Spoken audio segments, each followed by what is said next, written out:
News India देख रहे हैं आप। मैं हूं आपके साथ Neetu Gupta. Mister chief minister, एक ऐसा शो जो आपको सीधा आपके प्रदेश के मुख्यमंत्री से जोड़ेगा, जिसमें आपको पता चलेगा कि आपके राज्य के सीएम आपके लिए क्या कुछ कर रहे हैं, दिन भर उन्होंने किन कार्यक्रमों में हिस्सा लिया और आपके प्रदेश को क्या सौगातें मिली। इस शो के जरिए हम आपको बताएंगे कि आज देश भर में मुख्यमंत्रियों की क्या क्या तैयारियां रही, क्या क्या गतिविधियां रही, जनता और प्रदेश के विकास के लिए उन्होंने क्या क्या अहम कदम उठाए, जिनका आपसे सीधा सरोकार रहेगा। तो आइए शुरुआत करते हैं इस शो की और सबसे पहले बात करेंगे पीएम नरेंद्र मोदी की।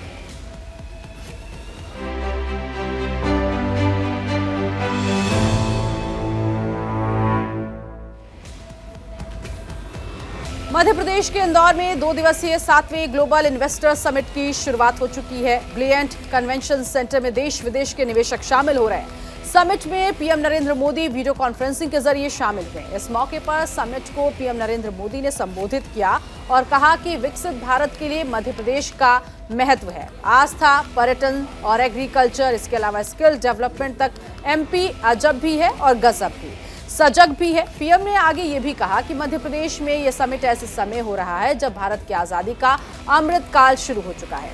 हम सब विकसित भारत के लिए जुटे हुए हैं, ये हर भारतीय का संकल्प है। इस दौरान पीएम मोदी ने आईएमएफ और वर्ल्ड बैंक की बातों को दोहराते हुए कहा कि आईएमएफ भारत को दुनिया भर की अर्थव्यवस्था को ब्राइट स्पॉट देख रहा है, जबकि वर्ल्ड बैंक का मानना है कि भारत के पास अन्य देशों के मुकाबले आर्थिक चुनौतियों से निपटने की क्षमता बहुत ज्यादा है।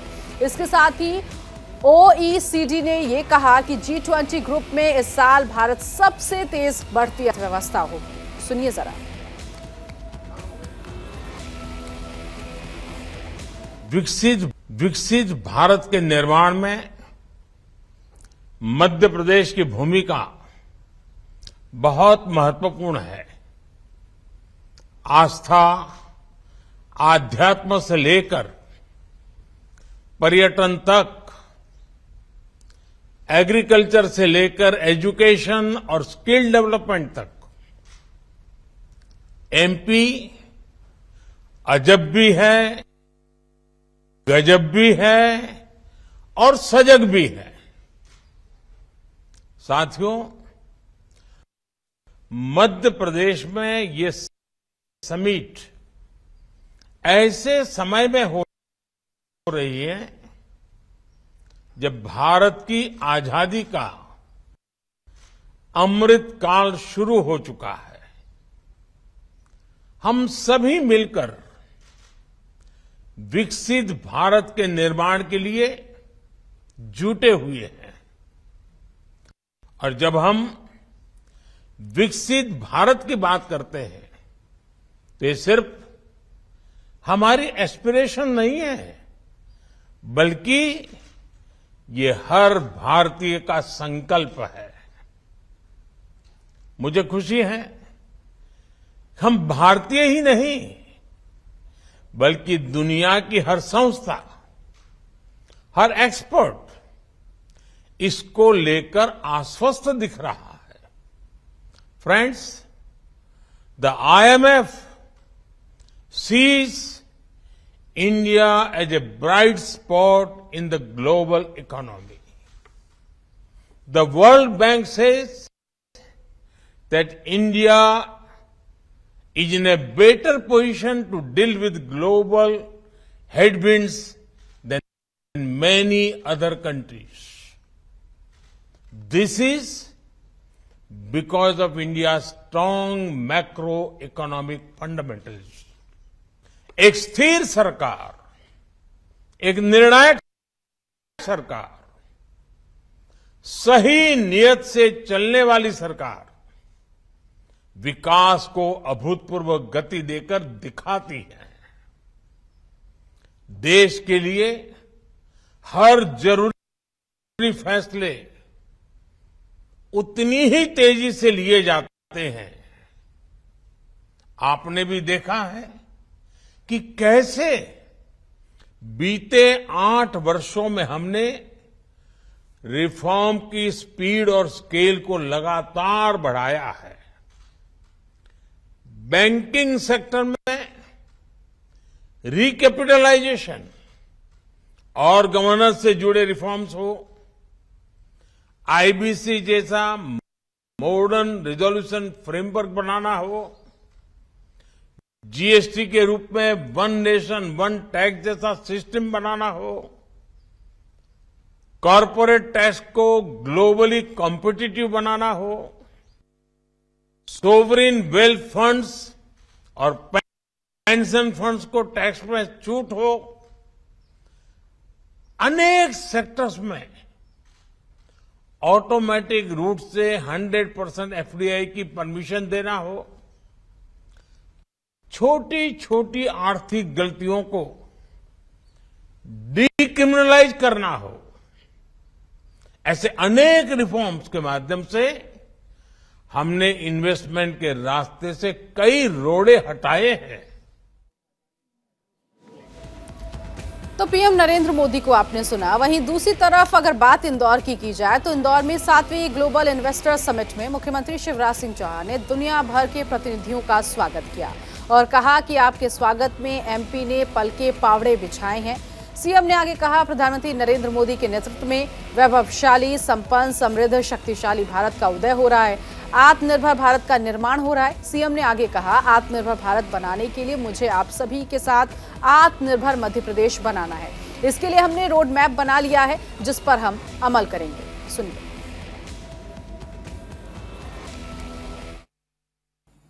आज देश का उद्योग जगत यहां मंच पर विराजमान है। मैं आप सबका केवल अपनी ओर से नहीं, मध्य प्रदेश की 8.5 करोड़ जनता की ओर से हृदय से स्वागत करता हूं, अभिनंदन करता हूं। और मंच के नीचे जो हमारे निवेशक मित्र बैठे हैं, ग्लोबल इन्वेस्टर समिट में पधारे हैं, मैं आपसे भी, आपका भी हृदय से स्वागत करता हूं, दिल से स्वागत करता हूं, हृदय की गहराइयों से स्वागत करता हूं। आपके स्वागत में मध्य प्रदेश ने पलक पावड़े बिछाए हुए हैं, मांडने मंडे हैं, रंगोलियां बनी हुई है, विद्युत बल्ब की लड़ियों से शहर सजा हुआ है। अपने इंदौर ने और मध्य प्रदेश की 8.5 करोड़ जनता ने दोनों बाहें फैला के आपका स्वागत किया है। मैं उन सबकी ओर से आपका स्वागत करता हूं, अभिनंदन करता हूं। मित्रों, हमारा सौभाग्य है, भारत के प्रधानमंत्री श्रीमान नरेंद्र मोदी जी परसों भी इसी मंच पर आशीर्वाद देने पधारे थे प्रवासी भारतीय सम्मेलन में, और आज भी ग्लोबल इन्वेस्टर समिट का वर्चुअल उद्घाटन माननीय प्रधानमंत्री जी कर रहे हैं। अतुल्य भारत के अद्भुत प्रधानमंत्री श्रीमान नरेंद्र मोदी जी, उनके नेतृत्व में एक नए भारत का उदय हो रहा है। एक गौरवशाली भारत, एक संपन्न भारत, एक समृद्ध भारत, एक शक्तिशाली भारत और सचमुच में आत्मनिर्भर भारत बन रहा है। आत्मनिर्भर भारत के लिए मुझे बनाना है आत्मनिर्भर मध्य प्रदेश, आपके साथ मिलके। उसका रोड मैप तैयार है। और अब बात करते हैं उत्तराखंड की। उत्तराखंड के जोशीमठ में जिस तरह के हालात हुए हैं और दरारें वहां पर आ चुकी है, लेकिन राजधानी देहरादून में जियो 2 5G सेवा लॉन्च हो गई। इस मौके पर मुख्यमंत्री पुष्कर सिंह धामी ने प्रदेशवासियों को बधाई दी और कहा, ये 5G लॉन्च उत्तराखंड और यहाँ के लोगों के लिए महत्वपूर्ण उपलब्धि है, जिससे सभी को काफी फायदा होगा। राज्य में मोबाइल और डेटा कनेक्टिविटी पहुंचाने में जियो हमेशा सबसे आगे रहा है। सीएम पुष्कर सिंह धामी ने आगे कहा कि 5G सेवा शुरू होने से छात्रों, व्यवसायियों, आईटी और इसके अलावा स्वास्थ्य सेवाओं सहित आम जनमानस और कृषि, शिक्षा, चिकित्सा, सूचना प्रौद्योगिकी और विनिर्माण जैसे क्षेत्रों को नए अवसर और अतिरिक्त रोजगार का लाभ मिलेगा। उन्होंने ये भी कहा कि 5G प्रदेश के नागरिकों और सरकार को रियल टाइम के आधार पर जुड़े रहने में सक्षम बनाएगा। सुनिए। मैं जियो को, उत्तराखंड वासियों को और विशेष तौर पर देहरादून के लोगों को बधाई देता हूं। यह 5G लॉन्च उत्तराखंड और यहाँ के लोगों के लिए एक महत्वपूर्ण उपलब्धि है, जिससे सभी को काफ़ी फायदा होगा। राज्य में मोबाइल और डेटा कनेक्टिविटी पहुँचाने में जियो हमेशा सबसे आगे रहा है। 5G सेवा के शुरू होने से छात्रों, व्यवसायियों, IT, स्वास्थ्य सेवाओं सहित आम जनमानस, कृषि, शिक्षा, चिकित्सा, सूचना प्रौद्योगिकी और विनिर्माण जैसे क्षेत्रों को नए अवसरों व अतिरिक्त रोजगार का लाभ मिलेगा। 5G प्रदेश के नागरिकों और सरकार को रियल टाइम के आधार पर जुड़े रहने में सक्षम बनाएगा और सरकारी योजनाओं को अंतिम कड़ी तक पहुंचाने के प्रयासों में भी सुधार लाएगा। मैं एक बार फिर से राज्य के डिजिटल परिदृश्य में परिवर्तनकारी बदलाव लाने के लिए और माननीय प्रधानमंत्री जी के डिजिटल इंडिया विजन और उत्तराखंड के डिजिटल देवभूमि के विजन को साकार करने की दिशा में आगे कदम बढ़ाने के लिए जियो को बधाई और धन्यवाद देता हूं। और अब बात पश्चिम बंगाल की करेंगे, जहां पर दक्षिण 24 परगना जिले में प्रसिद्ध गंगा सागर मेला शुरू हो चुका है, जिसको लेकर प्रशासन ने बड़े स्तर पर मेले की तैयारियां की है। इस मौके पर प्रदेश की मुख्यमंत्री ममता बनर्जी ने कहा कि पहले गंगा सागर मेले में कुछ नहीं था, लेकिन इस बार का गंगा सागर मेले में श्रद्धालुओं के लिए काफी बेहतर इंतजाम किए गए हैं, जिससे श्रद्धालुओं को किसी भी तरह की कोई असुविधा ना महसूस हो। आपको बता दें, इस बार मेला 8 से 16 जनवरी तक चलेगा। पश्चिम बंगाल सरकार को उम्मीद है कि इस बार मेले में 60 लाख श्रद्धालु पहुंच सकते हैं। बाजी करने से पहले गंगा सागर में मैंने देखा था कुछ नहीं था, लेकिन अभी गंगा सागर आप जाइए, इवेंट यास जो हुआ था इधर में, तब भी गंगा सागर का वो पूरा नष्ट हो गया था। फिर हम लोगों ने दोबारा बनाया।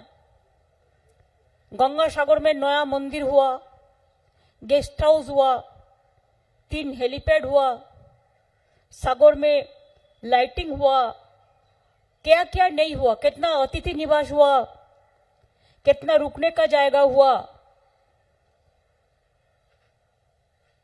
अभी प्राय 1000 का मुताबिक बायो टॉयलेट भी बना दिया, 1200। ऐसे बहुत सारे चीज है। सागर में इतना दूर है सागर। गंगा सागर मेला क्यों महत्वपूर्ण है हर मेला से?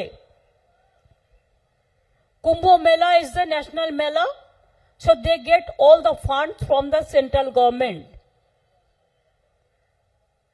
बट कुंभ मेला का एक ऐतिह्य जो है, परंपरा है कि वो रेलवे के साथ कनेक्टेड है, रोड के साथ कनेक्टेड है।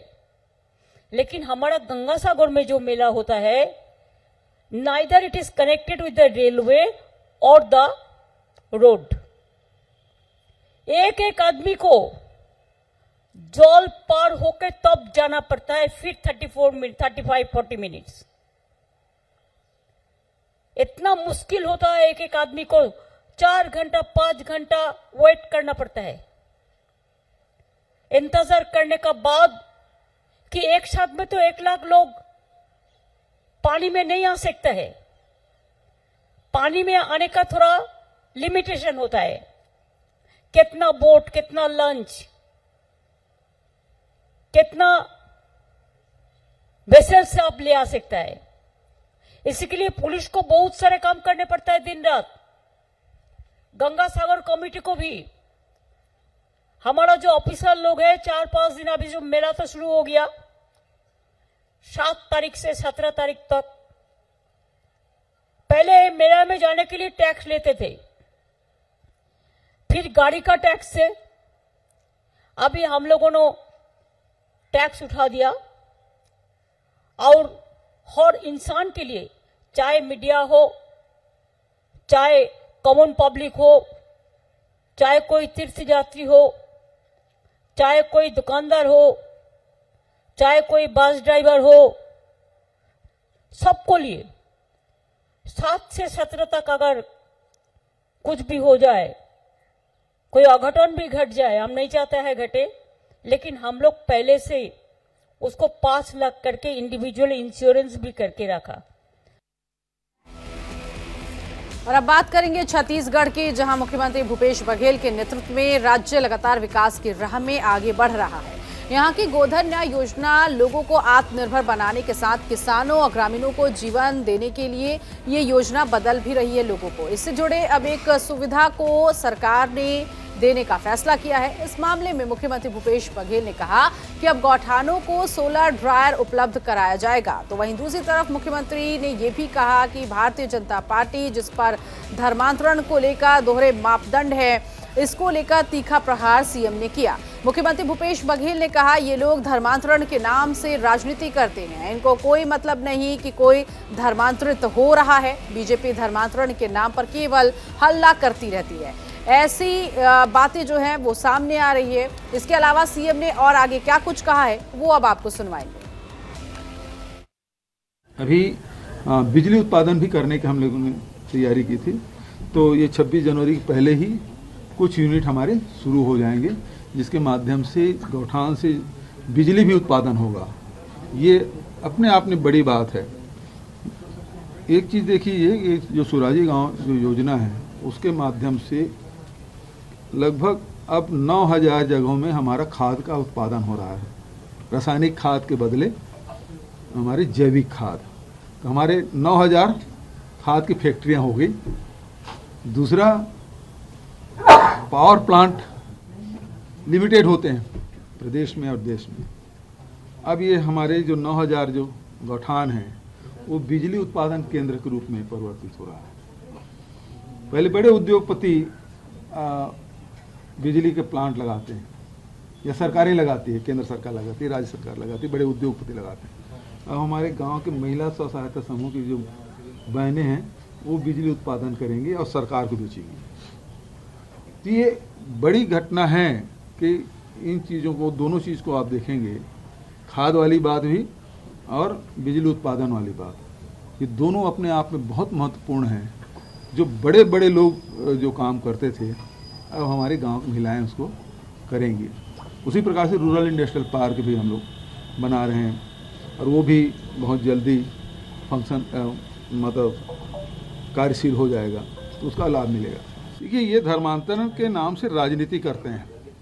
इनको मतलब नहीं है कोई धर्मांतरित हो रहा है नहीं हो रहा है, जवरिया हो रहा है नहीं हो रहा है, इससे कोई लेना देना नहीं। क्योंकि 15 साल में जितने चर्चेस बने हैं उतना न उसके पहले कभी बना था, न अब ये 4 साल में बने हैं। लेकिन भारतीय जनता पार्टी हल्ला कर रही धर्मांतरण, तो सुप्रीम कोर्ट ने भी कहा, क्योंकि ये अकेले छत्तीसगढ़ में हो रहा है ऐसी बात नहीं, मध्य प्रदेश में हो रहा है, वहाँ वो हल्ला नहीं कर रहे हैं। जहाँ भारतीय जनता पार्टी का शासन है वहाँ चुप हैं, जहाँ उनकी सरकारें नहीं वहीं हल्ला करते हैं।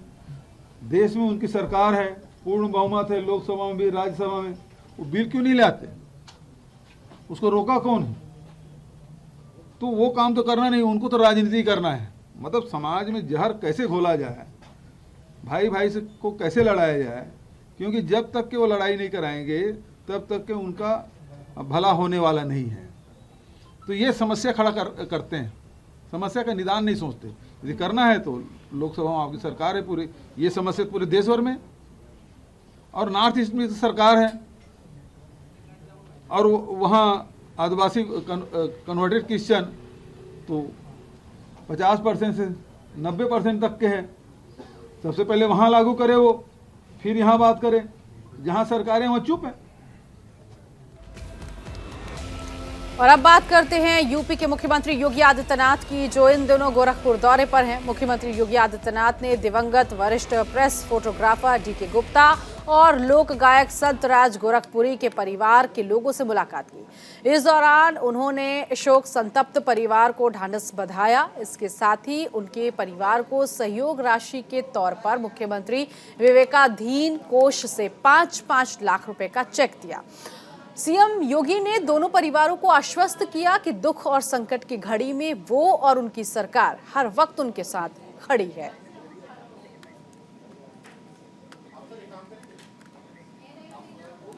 और इसी के साथ इस खास शो में अभी के लिए बस इतना ही। बाकी के तमाम खबरों के लिए आप बने रहिए न्यूज़ इंडिया के साथ। नमस्कार।